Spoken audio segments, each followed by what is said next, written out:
Ang sinabi, hindi daw alam ni Boss Jewel o hindi daw ipinaalam kay Boss Jewel na yung pera daw na ibinigay ni Alcantara kay Boss Jewel ay galing sa flood control. So ngayon, inamin na Boss Jewel, yung iniabot sa iyo galing sa flood control. No? Willing ka ba na ibalik yung pera na yon? Hindi, na pinapanood ko kasi sila eh. Sabi sa inyo, mag-subscribe kayo doon sa Birahan PH eh. Madami kayong matututunan. Willing kaya na ibalik ni Boss Jewel yung kung ano man yung natanggap galing doon sa flood control na yon? Meron kayang nagagalit at pilit ginugulo ang storya, ang totoong pangyayari. Pero kung matatandaan yun, si Boss Jewel na anuhan na din yung dati yan. May issue na din ho dati yan eh. Pakipaalala na lang sa akin, Jordan G. No? Na meron naging issue na din ito eh. Kaya lang isinalba ng mga senador si Boss Jewel. Dati pa ho yun.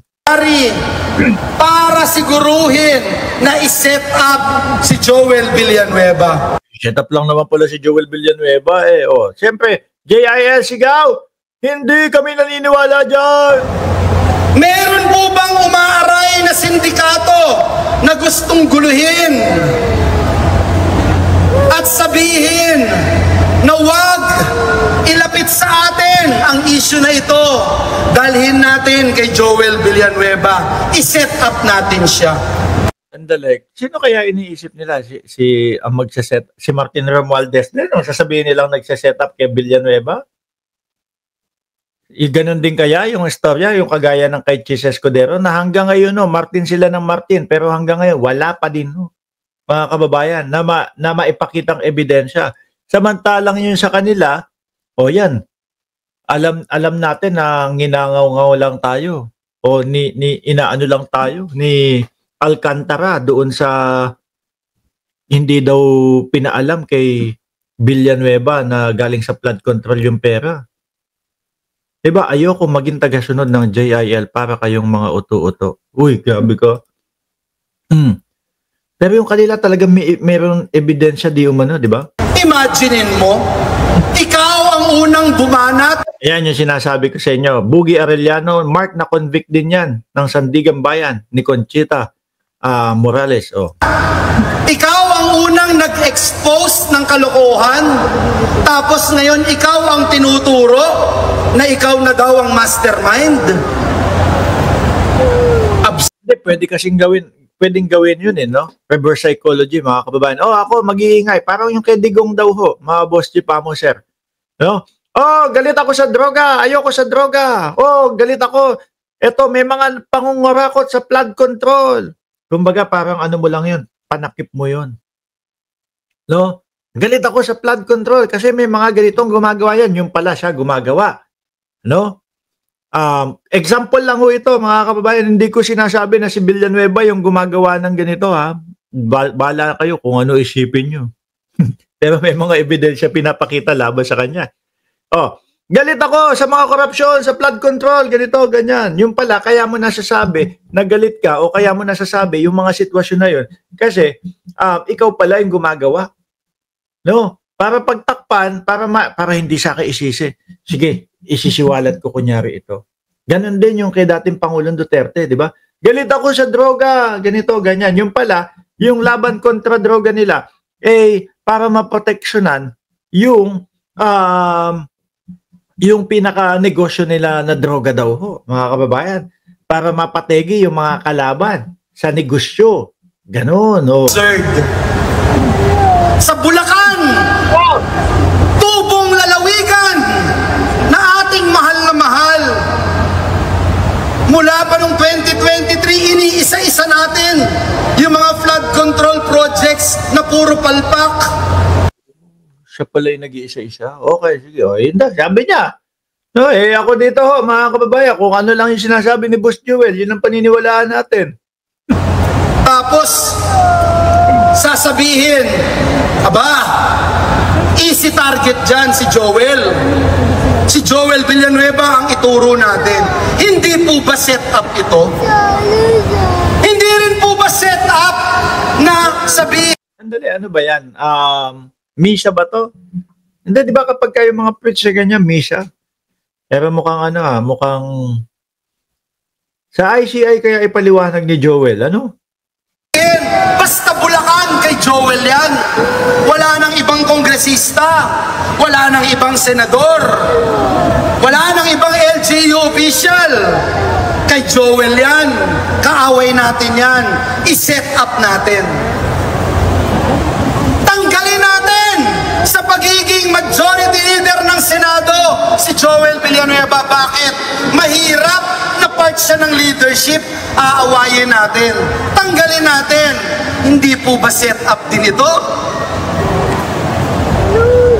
Alam niyo po, hanggang ngayon, walang makita na flood control project si Joel Villanueva. Kahit na anong imbento, wala pa ring maituro ang kaaway.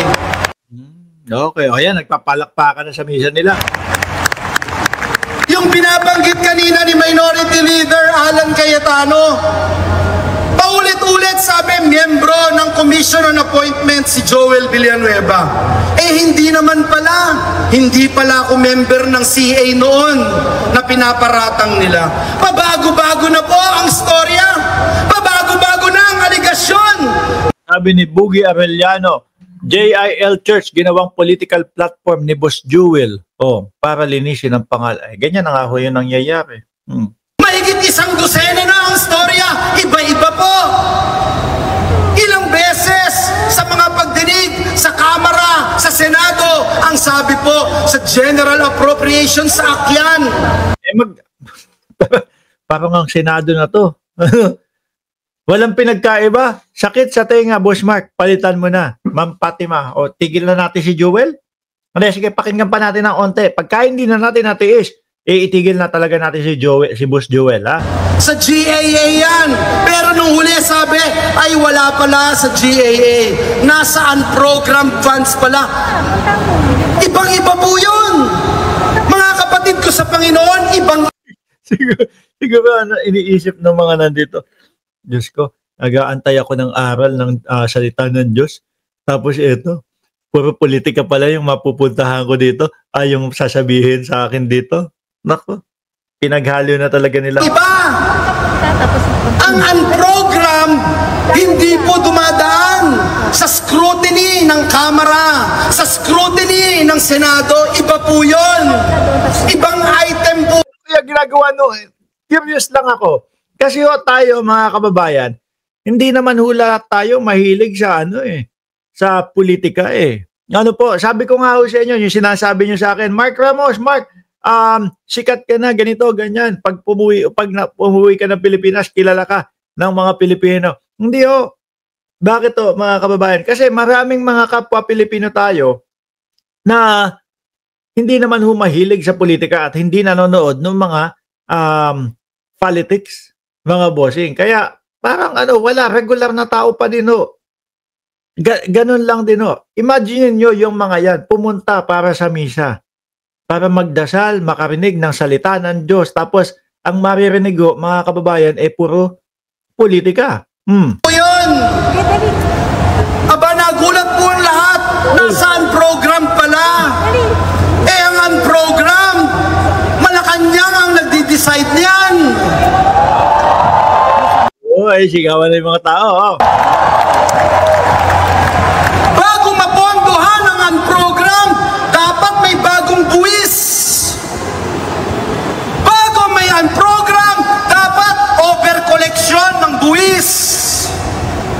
Sabi ni Rodelio, nagpariwara ang Bulacan at madaming galit na mga Bulakenyo. Basti, lakay, basit. Ano yan? Basit and gay lakay. Nakakaawa mga miyembro ng JIL. Lakson ang laman ng chairman. Galon? Dapat ang mga government-owned and controlled corporations, dapat maraming nakolekta. Bago ang program ay i-release, dapat may certification ng Department of Finance. Malaki buloy pala si Boss Jewel. Sabi ni opinion ng Duka, sa Malacanang pa ang may kasalanan? Kailan nag-umpisa ang proyekto ng build? Dapat bago sabihin may pondo, kailangan ng certification ng Department of Budget and Management. Kung kay Joel Villanueva yung project na yan, bakit dun niya ilalagay? Anak niya si Lolo Leyak eh. Mga magulang at kapatid, Ako, ayan, narinig ko sa background, nagkukwentuhan na lang habang si Joel ay nagpapaliwanag. nakakalungkot po itong trying hard. Basit nga lakay. Yun bala ang ibig sabihin, maliit na tao in Tagalog. Shout out Fatima Ramirez. Na-set up po ang inyong kapatid sa Panginoon. Nakalimutan po nila na ang Diyos na pinaglilingkuran natin ay buhay at makapangyarihang Diyos. Ang panahon. Ayoko na. Diyos na. Ayan. Tigil na natin to, mga kababayan. Wala na, pinaghalo na ang Diyos at ang politika. Magpapaalam na ako. Dayan Asuncion. Shout out. Hindi na yan prayer meeting. Political na yan. Magpaalam na tayo. Bahala na sila dyan. Si Kibuloy.